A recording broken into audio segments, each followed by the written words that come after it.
Welcome to Creative Living, where we help you live your most creative life. I'm Jane Manzuris, and on today's show, we're talking all about road trips. So before you pack up the car and hit the road, you're going to want to watch this show. So first, let's see what's coming up. We'll get expert advice on road tripping the right way. We make pottery with Desert Dragon. Plus, we take our own trip to see a pub brewing up some unique drinks. That and so much more on this episode of Creative Living.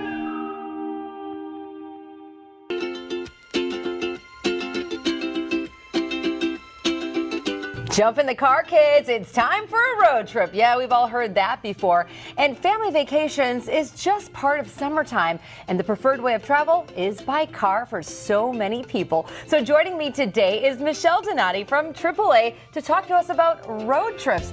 Michelle, why are road trips so popular? It's just one of those age-old traditions. From the time that cars been on the road trip has just really been the most common and economical way for families to travel, and this summer will be no exception to that. According to AAA's 4th of July travel forecast, 41 million Americans traveled by car over Independence Day this year, which is a near record for the holiday. You mentioned it's economical. So why is traveling by car so easy on your bank account?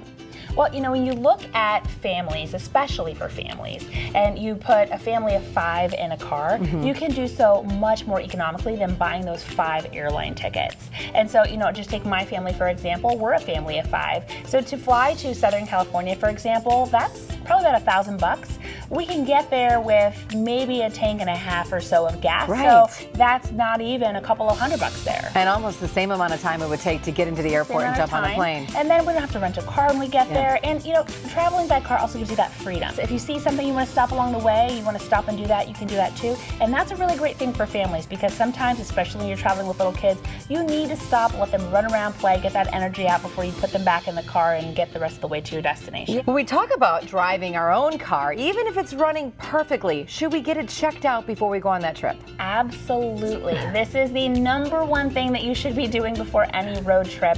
And you don't want to wait and do it the day before. Do it a couple of weeks before. That way, if anything does pop up that needs to take place, you'll have plenty of time to do it. So we recommend visiting your trusted technician, getting a thorough check. Even if your vehicle isn't due for maintenance, I always take my car to my trusted technician. I say, hey, going on a road trip, we just take a look and make sure everything's okay. Before we go on that trip, we got to do some research. Yes. I know AAA provides all sorts of information for us, but what kind of research should we be doing? Well, you want to research the destination itself. So you want to find out, are there any festivals or events taking place? I mean, that might influence your decision to travel to that destination, or it might deter you from that destination. And you talked a lot about kids in the car. Those kids get bored, They do. and they get bored real fast. They do. So what kind of ideas do you have to keep them busy? So I can attest that I am a little bit of a professional at this, because I just made the road trip with my 3 kids by myself to Southern California, and again, 3 kids under 5. The key is to really keep them entertained, breaking that trip up in giving them things that they haven't seen before. So if you give them the same thing that they play with every day, even if it's a tablet, which can really come in handy during a trip, they're going to be bored with it within a half hour or so. You can make a quick trip to the dollar store, a very inexpensive store, a department store, and find things that are road trip friendly. So a couple of things I've picked up. This is a checker game. It is actually magnetic, so you're not going to lose the pieces along the way. Yeah. Just fun coloring things, or books, or small toys, handheld toys that might be able to pass back and forth.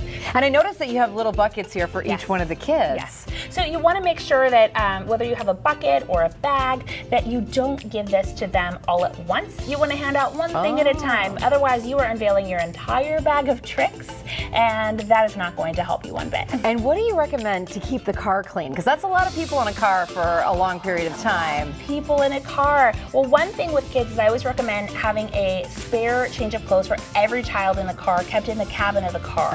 And so the last thing you want to do is, if there's a spill or any car sickness, have to pull over and then unpack your trunk to get the clothes out to change your child. But in addition to that, you can look at household items. So this is a cereal dispenser. This is what we use for a a trash can in the car. It's going to keep the trash contained. We can empty it when we get to a gas station, but it's also going to contain any smelly things along the way. First aid kit, mechanics kit, should we carry that stuff as For well? a roadside kit, especially that. So Okay. you want to have a roadside provider like AAA, recognizing even if you can change a tire on your own, you don't want to do so on the side of a highway. You want a trained professional like AAA to take care of that for you. But an emergency roadside kit can help you make a minor repair or at least make the wait for help more bearable. And we always, always, always want you to travel with plenty of snacks and drinking water in your vehicle. Again, if you do break down, you want to make sure your family can stay safe, hydrated until help does arrive. Great information, Michelle. Thank you so much. Thank you. You're getting us road trip ready. For more information from AAA, just head to their website.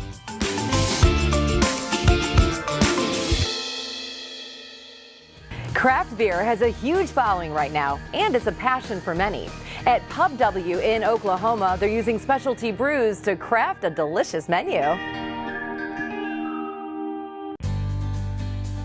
Pub W was founded in 2013, and it's an American ale house, so it kind of appeals to all walks of life. And one of my favorite things about Pub W is it's a little bit more contemporary than a lot of other restaurants, but it does still appeal to the masses. I would say that we are Oklahoma's favorite pub because we have great product, but also because we're a part of the House Smith restaurant group. House Smith, of course, is the #1 restaurateur in the Midwest, and has so many successful concepts, and people have really backed us, I think, because of the great tradition that House Smith Restaurant Group has provided this area. We have a really wonderful atmosphere. Our service standards are far and away better than any other restaurant or bar that I've worked at, and I think that that really sets us apart. Of course, we do craft everything, so we focus on local craft beers. We make pretty much everything in the kitchen from scratch. It's easier, it tastes better, it's absolutely amazing. And then all of our cocktails, we make our syrups in-house. We use fresh ingredients as often as we can, and it just really sets us above any other place in Oklahoma. I would say our menu is going to be some of the best burgers you've had. That is a place that's not a burger joint. You won't find better burgers anywhere. In fact, our burgers are better than most burger joints. Our fried chicken is, I've always safely said, the best in Oklahoma City.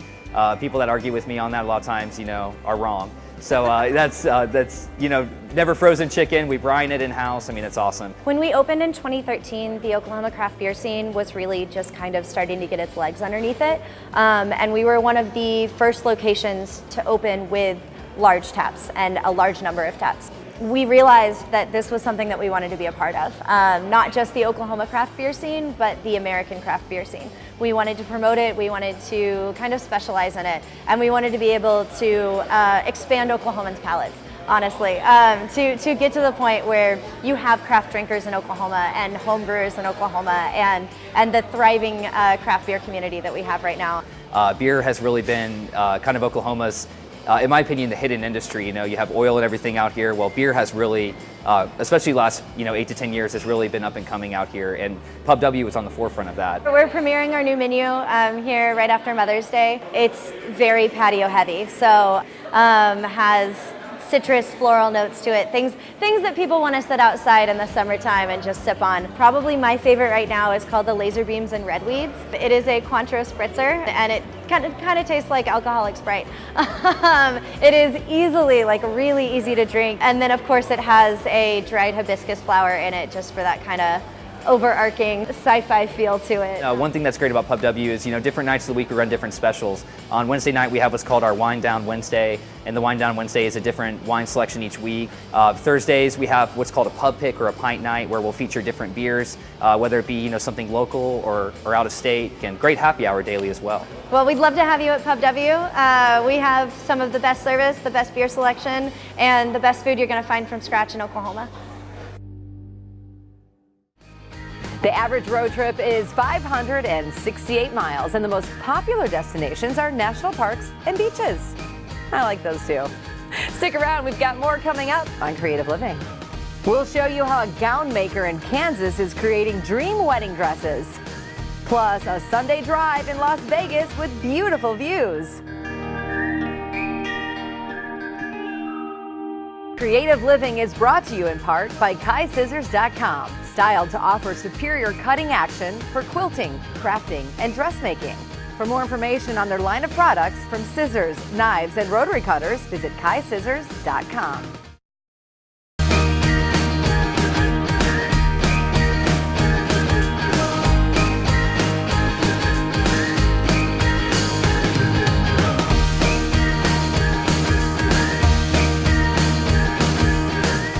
Kansas, one gown shop is helping to ease the worries of brides by helping them create their dream dresses.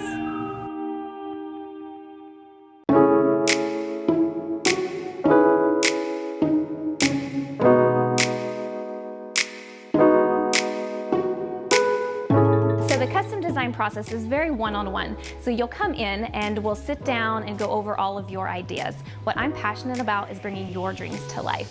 So it's not me just sitting here coming up with ideas out of my head. I'm gonna ask you questions about what you've been dreaming of.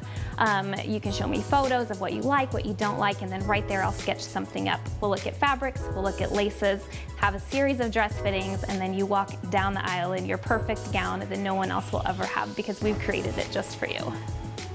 So I started this business actually in my basement.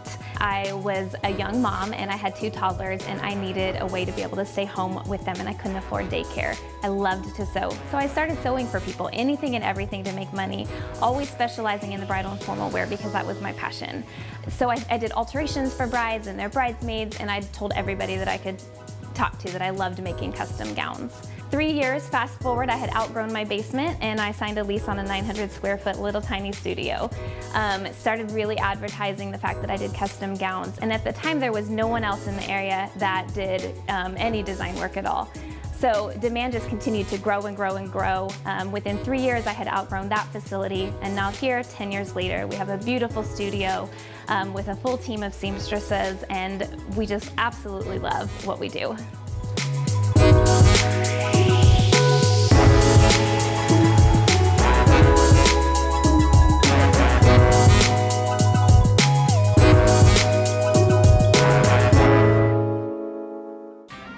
It usually takes about 6 months to a year for a custom gown. We can accommodate earlier dates if we need to, but just because of our production schedule, it's best if we can stay within those time frames.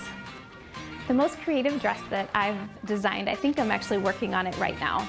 So it's this beautiful ball gown. It has this hand embroidered bodice from some fabric that we found in India. And then it's got a waist to floor and train length ruffles just all the way down. The train extends about 8 feet behind her, and it's just layers and layers of lace and tulle. We even took some of the lace from her mother's or her grandmother's wedding gown and incorporated some of that into the dress too, so it's a little bit sentimental. Very creative with all of the layers and trying to figure out how all of those were going to flow to make a seamless, beautiful gown.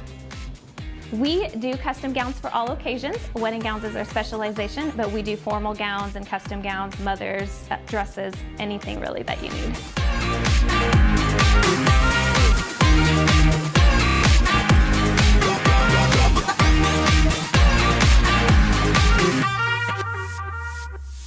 Nevada may be known for gambling, but they also have some great day trip destinations. So we visited the local Subaru dealership to learn how to take a Sunday drive in style.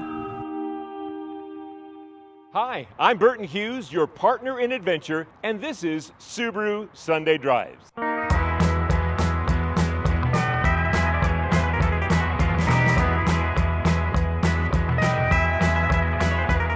Today we're going to check out Clark County Museum. It's an amazing place. I can't wait for you to see it. Buckle up and let's go. So today we're driving the brand new 2019 Subaru Legacy. It has a boxer engines which sit really low in the engine compartment, and that really provides you a low hood for better sight lines. And also it gives extreme crash protection in the event of a collision.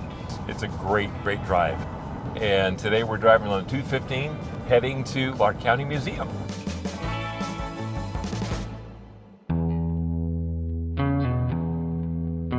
Hello, I'm Mark Hall-Patton. I want to welcome you to the Clark County Museum. This is a 30-acre site. We have 20 restored buildings out here.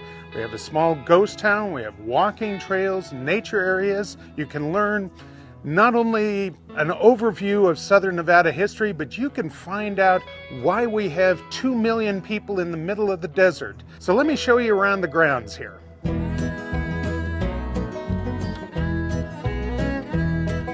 Behind me is the Candlelight Wedding Chapel. In Clark County, weddings are actually an industry. This wedding chapel holds the record for the largest number of weddings in a single day. 425 weddings was done in one day. Can you imagine that? That was between 6 a.m. and midnight. Works out to 2.5 minutes a wedding. Here on Heritage Street, this is part of the museum, and you can see behind me and around me a number of the historic structures that are here at the museum. All of these buildings are open, you can walk through them. They're restored to different time periods and how people lived here at that time. So come on out and see us. I'm just amazed. I'm amazed at what a treasure that this Clark County Museum is, and I hope a whole lot of people come out here and experience it too. I hope so. Thank you so much. Thank you. Well, I think it's fitting that we're driving the brand new Subaru Legacy because Clark County Museum is all about the legacy of Las Vegas. Until next time, I'm Burton Hughes for Subaru Sunday Drive. Here's a quick tip. Clean out your car before you take your road trip. The more stuff you haul, the more fuel you burn. So be sure to clean out those kids' toys and all those soccer balls. Here's what's coming up next on Creative Living. In our craft room crash, I get a little dirty with Desert Dragon pottery. And advice before you hit the road for your summer trip.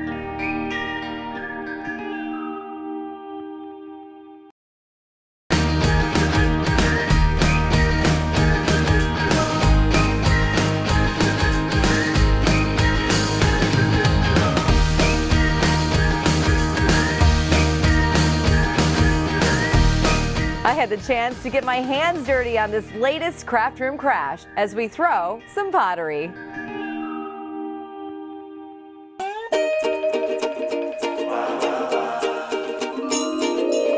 This is Craft Room Crash, and I'm in Phoenix, Arizona, outside DIYer Missy Katz's house. Now, she says when it comes to spinning the wheels, sometimes the failures outnumber the successes. But when you become a true clay maker like Missy, the successes are simply amazing. So let's go crash her craft room and find out what Missy is making today. Hi, Jane. Hey, Missy. I'm so glad you're here. I'm so excited to be here. Can I come in and see the craft room? The studio is actually right over Oh, here. studio's this way. Yeah, come on this Let me way. get the door.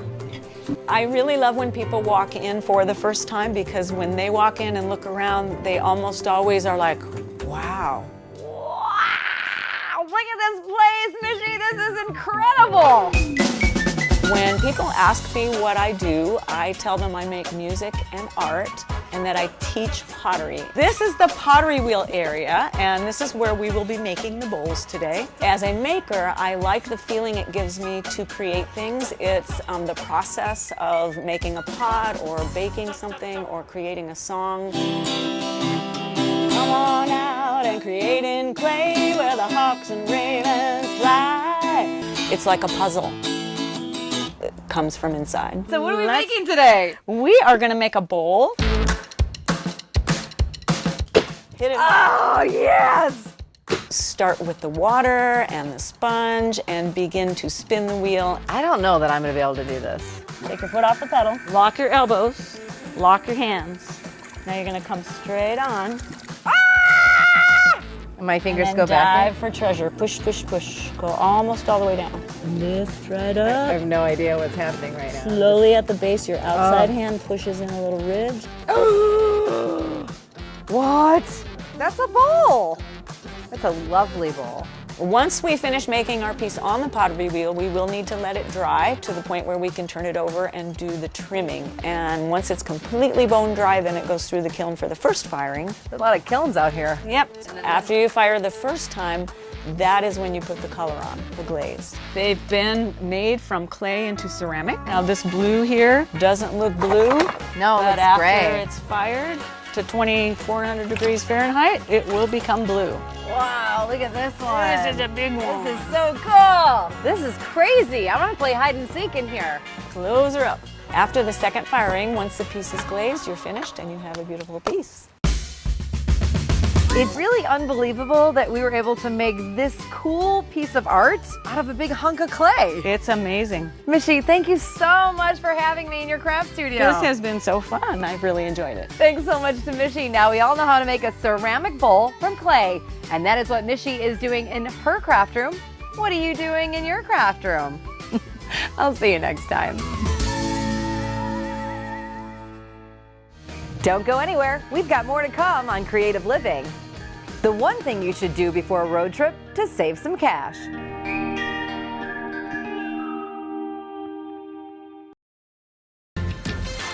For more great videos highlighting all that's happening across Arizona, visit Yurview.com.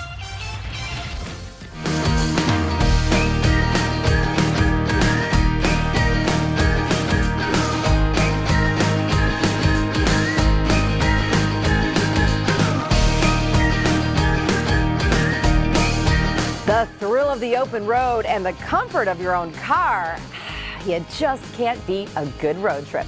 But there can be some roadblocks along the way. So here's some final advice to keep you running smoothly during your next vacation. Before you hit the road, make a realistic budget. Calculate what you can afford to spend each day. Meals and lodging can add up quickly, so check for discounts at places you plan to stop. Some places offer discounts if you have a AAA card, so be sure to ask. One way to keep costs down is to pack snacks. A cooler full of sandwiches, fruit, and drinks will save money and keep pit stops to a minimum. Eliminate distractions. Pre-program your GPS, adjust your mirrors and seats before you start your drive, and most importantly, put your cell phone away. Have an emergency supply kit. These include jumper cables, tire pressure gauge, flashlight, gloves, tools, and a first aid kit. Plan frequent stops, about every 100 miles or 2 hours, to rest, stay alert, and hydrated. And lastly, stay flexible. Road trips aren't always about getting from point A to point B. An unplanned stop can sometimes lead to a great adventure and priceless memories. Thanks so much for joining us on Creative Living. Enjoy the open roads this summer and have fun exploring. I'm Jane Manzuris, and I'll see you next time.